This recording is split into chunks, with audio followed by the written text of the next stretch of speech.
Bismillahirrahmanirrahim. Assalamualaikum warahmatullahi wabarakatuh. Selamat pagi, salam sejahtera buat kita semua. Tentu semua peserta Zoom yang saya hormati, khususnya teman-teman narasumber, saya melihat semua narasumber ini kompeten di dalam pengukuran partisipatif dan pemetaan partisipatif, sehingga saya akan menyampaikan poin-poin penting saja di dalam mekanismenya. Yang mohon izin bisa saya share screen nggak ya, Mbak Tami? Oke, Pak Indra. Bisa. Oke, ya makasih. Baik, sudah bisa ini? Bisa Mas Hendro, minta tolong di full screen, terima kasih. Baik, makasih. Baik, mohon izin tadi ada masalah batas desa. Saya menyampaikan bahwa batas desa ini adalah otoritas kewenangan dari Kemendagri yang nanti akan diturunkan sesuai dengan wilayah kerjanya dari ke gubernur sampai ke bupati, sehingga kawasan hutan akan mengikuti seluruh batas baik desa, kecamatan, kabupaten, kota maupun provinsi yang berada di dalam kawasan hutan. Kami akan fokus di dalam penjelasan pemetaan partisipatif dalam implementasi penandaan batas di areal perhutanan sosial. Tentu perhutanan sosial ini adalah di dalam kawasan hutan.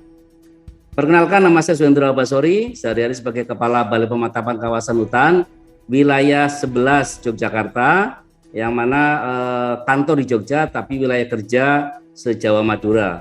Baik, langsung saja bahwa pengertian penandaan batas di sini adalah suatu kegiatan yang mana kegiatannya terdiri dari memasang tanda batas, kemudian pengukuran batas itu sendiri, dan pembuatan dan penandatangan berita acara. Ini yang paling penting adalah pembuatan dan penandatangan berita acara hasil dari pelaksanaan penandaan batas. Beberapa minggu lalu Pak Dirjen PSKL juga menyampaikan bahwa penandaan batas ini menjadi sangat penting karena wujud mutlak untuk pengelolaan hutan lestari, yang mana dari SK yang berbentuk peta itu diimplementasikan di lapangan. Nah, sehingga kemudian dari gambaran yang ada di peta akan diwujudkan prakteknya adalah pemasangan tanda batas di lapangan sehingga menjadi areal kerja perhutanan sosial itu sendiri. Pada slide ini yang paling penting adalah bahwa sebetulnya di dalam izin perhutanan sosial itu ada jangka waktu paling lambat 2 tahun untuk dilaksanakan penandaan batas, yaitu untuk mengetahui batas areal kerja yang mana antara yang di dalam peta kemudian di lapangan dan kemudian dengan batas-batas lainnya. Ini menjadi penting teman-teman karena pasti khususnya teman-teman masyarakat yang memiliki izin perhutanan sosial tentunya ingin melihat juga di lapangannya. Prosesnya memang cukup panjang, tetapi kalau boleh saya gambarkan singkat, satu tentu adalah membuat rencana penataan batas dan petanya, kemudian instruksi kerjanya, pengukuran batas dan memasang tanda batasnya, dan yang paling penting dipetakan kembali ke dalam peta yang apakah sama atau ada perbedaan sedikit dengan SK Menteri LHK tersebut, dan terakhir adalah tentu pembuatan dan penandatanganan berita acara terhadap hasil tanda batas tersebut. Yang paling terakhir adalah tentu pelaporan. Ini gambarannya Bapak Ibu hormati sesuai Permen LHK nomor 7 tahun 2021, tentu bahwa setelah ada SK perhutanan sosial, maka kemudian kelompok tani atau pemegang izin, tadi disampaikan beberapa kali pemegang izin perhutanan sosial menyampaikan untuk permohonan penandaan batas. Di sini diberikan penyederhanaannya bahwa permohonan ini hanya berbentuk surat saja, dilampiri SK dan peta. Jadi tidak terlalu rumit karena SK dan petanya sudah ada, tinggal dimintakan saja bersurat ke BPKH untuk meminta rencana penandaan batas. Kepala BPKH di sini dimandatkan dalam Permen LHK nomor 7 adalah mewakili dari Dirjen Planologi Hutan dan Tata Lingkungan masing-masing BPK dan wilayah kerjanya masing-masing. Kemudian BPKH akan mengesahkan rencana penandaan batas, kemudian membahas rapat pembahasan, yaitu membahas instruksi kerja, tim kerja, dan tata waktu, dan kemudian dilaksanakan penandaan batas. Tadi disampaikan oleh Pak Lurah bahwa masyarakat ini hendaknya tahu persis mengenai penandaan batas karena pelaksanaan penandaan batas dilaksanakan oleh pemegang izin yang mengajukan di sini tadi. Padahal pemegang izin adalah kelompok tani atau masyarakat. Sehingga memang masyarakat seyogianya cukup memahami bagaimana tata cara melakukan penanaman batas. Mudah-mudahan teman-teman saya, baik yang di Arupa, Mas Aji maupun yang lain, bisa membantu masyarakat untuk melaksanakan penanaman batas tersebut berdasarkan instruksi kerja yang dibikin oleh BPKH. Saya kira ini poin pentingnya. Kemudian kalau ini adalah laporannya, nanti akan disahkan oleh BPKH. Kemudian BPKH akan melaporkan ke Direktur Pengukuhan sebagai tembusan. Yang paling penting adalah ke Direktur PKPS yang ada di PSKL. Tentu Direktur PKPS akan diwujudkan menjadi suatu keputusan, yaitu keputusan untuk menetapkan areal kerja dan peta perhutanan sosial oleh Dirjen PSKL. Nah, dari sinilah baru lengkap komplit baik secara fisik di lapangan maupun administratif bentuk-bentuk penguasaan untuk pengelolaan di dalam kawasan hutan yang bentuknya adalah perhutanan sosial. Baik, Bapak Ibu hormati, ini saya sampaikan tadi. Tentu setelah pemberian izin melakukan koordinasi dengan BPKH, BPK membentuk tim pelaksana multi instruksi kerja, menyampaikan kepada instansi terkait, kemudian tentu pemegang izin melakukan penanaman batas. Nah, saya yakin Mas Krisna dari Arupa sudah beberapa kali berhubungan sama kami, tidak bisa dilepas begitu saja. Masyarakat tiba-tiba suruh melakukan penanaman batas sesuai instruksi kerja yang dikeluarkan oleh BPKH misalnya. Nah, ini tentu dapat didampingi oleh petugas yang mempunyai kompetensi pengukuran dan pemetaan wilayah seperti tentu LSM, perguruan tinggi, penyuluh atau anggota kelompok kerja yang lainnya. Ini sebagai contoh, tadi Mbak Tami singgung-singgung saya bahwa kita baru saja selesai tanggal 29 Agustus kemarin melaksanakan penanaman batas yang ada di Grobogan, Jawa Tengah.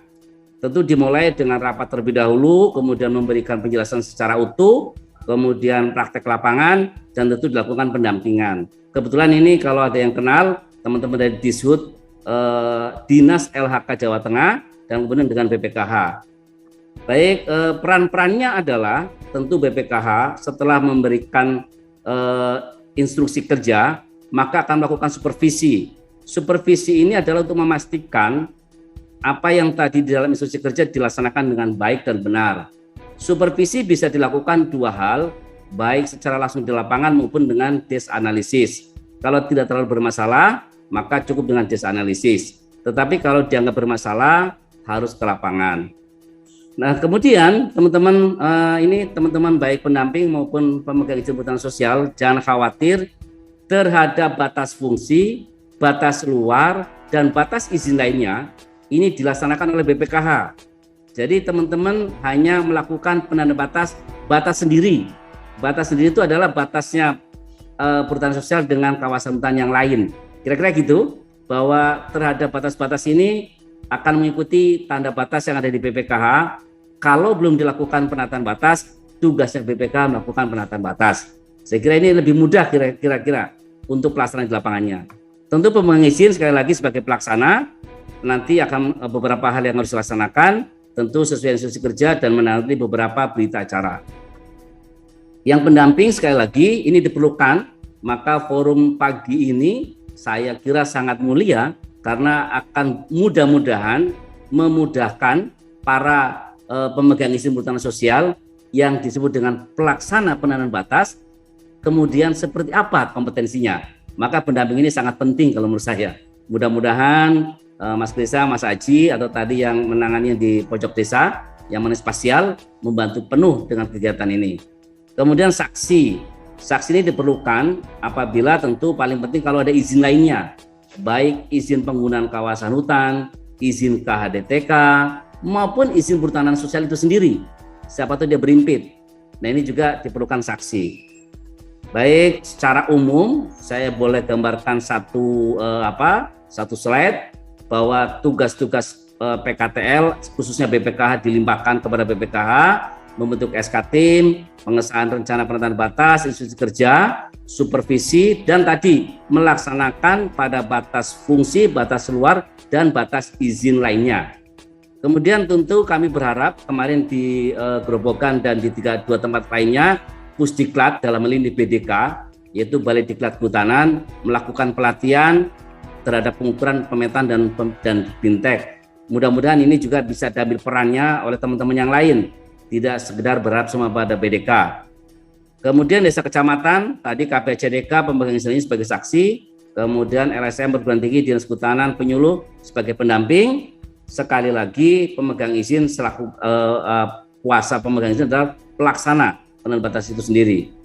Kemudian tentu PSKL paling akhir tugasnya yaitu menetapkan areal kerjanya setelah dipetakan dan kemudian dibikinkan berita acaranya.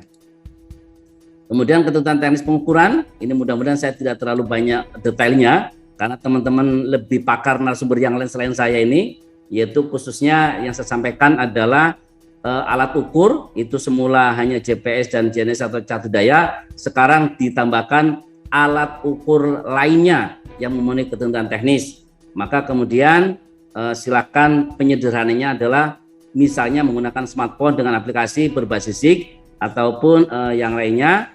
Yang paling penting adalah mudah dilaksanakan di lapangan. Mudah-mudahan narasumber yang lainnya bisa menjelaskan di poin metode pengukuran ini. Pada prinsipnya dari kami karena tadi terhadap batas fungsi, batas luar, dan batas yang dengan izin lainnya itu adalah mutlak pelaksanaan oleh BPKH, maka mudah-mudahan yang lainnya yang lebih penting lebih kepada legitimasi dan legasinya atau pengakuannya.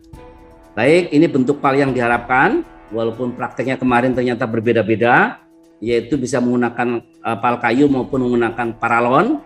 Ini paralon ini memudahkan bagi yang susah cari kayu misalnya, tetapi kalau yang mudah pakai kayu silakan pakai kayu. Nah, kemudian terhadap batas luar, batas fungsi ini yang tadi perannya BPKH adalah PAL kotak dari beton. Ini juga sudah secara normatif aturannya memang demikian. Ini sebagai contoh teman-teman, kemarin di Gerobokan ada yang dengan batas luar karena memang dia berbatas dengan APL, kemudian batas sendiri menggunakan paralon, ada juga batas alam yaitu sungai, yaitu dengan sungai yang ada itu ada batas alam, baik batas alam izin maupun batas alam kebetulan dengan APL, sehingga sebelahnya kawasan sebelahnya APL tidak perlu dipasang PAL lagi di sini, tetapi tetap diukur titik-titik koordinatnya karena batasnya adalah batas alam. Kemudian ada juga ditemukan teman-teman kami di lapangan karena harusnya ada 360 sekian titik yang diukur, tapi yang dipasang kurang lebih 300 PAL, yang PAL paralon tadi, ada juga yang menggunakan kayu, ada juga yang menggunakan bila bambu. Yang paling penting sekali lagi ada kesepakatan para anggota pemegang izin tadi.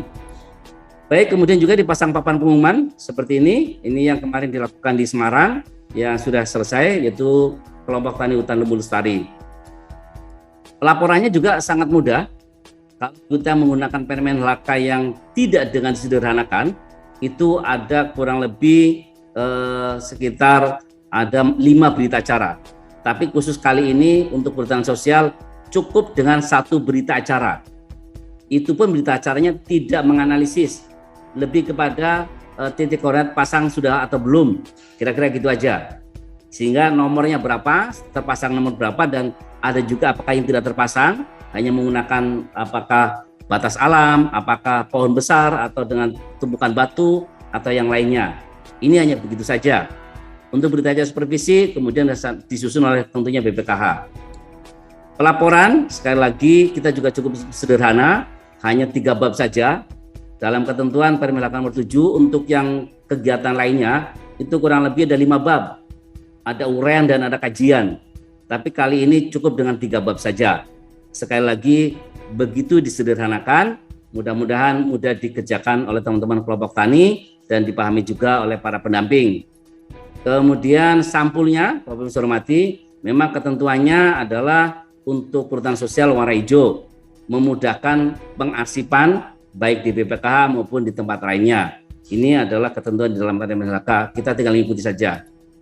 Demikian Bapak Ibu hormati, untuk batas andil garapan memang akan lebih complicated Mbak Tami, karena andil garapan itu adalah setelah lingkaran luarnya itu dibatasi, maka di dalamnya betul-betul harus partisipatif karena betul-betul dikerjakan antar sesama dengan para pemegang andil garapan. Nah itu juga metodenya sama, tetapi sekali lagi kemarin di Lembu kita bekerja sama baik dengan petaninya maupun dengan ada kebetulan mahasiswa. Ada mahasiswa yang di sekitar dari Semarang, itu ada 15 orang yang membantu cukup banyak. Nah itu diperkirakan tadinya 5 hari, ternyata sampai 7 hari juga ada yang belum tuntas, kira-kira gitu.